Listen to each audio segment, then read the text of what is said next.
Hi, welcome to Telegenic. I'm Rick McIver. Today we're going to talk about an essential yet fairly inexpensive piece of equipment that you need to have for good video conferencing. Check it out.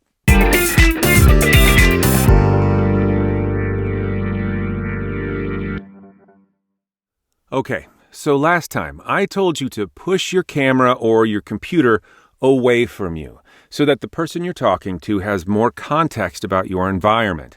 Well, if you're using a pair of headphones like this, these little earbuds, the cable's not very long. It's kind of hard to do that.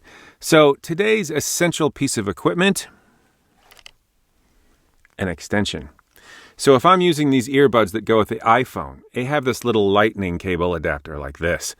You need an extension cord that has the little adapter plug like that. This will give you a couple of extra feet in order to be able to push that computer away from you. It'll make you more comfortable. It won't restrict your movement. You can kind of move around here and there within the frame, of course. Don't go crazy. And this cable doesn't cost very much. I think it was just a few bucks on Amazon. And it's very helpful. But what if you're using earbuds that don't have that lightning connector, but that you have a connector that looks, more like this? Well, there's a couple of things that you need to remember when you get an extension for this kind of cable.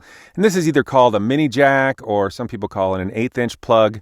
But what's really important about this kind of adapter is that you need to look at the end of the plug and check that it has 3 black rings. This separates the cable into parts needed to make sure that your microphone works. If there's only 2 rings like this, your headphones will work, but the microphone won't. So there you go. That's today's tip on making your video conferencing easier. I hope it helps. Thanks for watching. Until next time.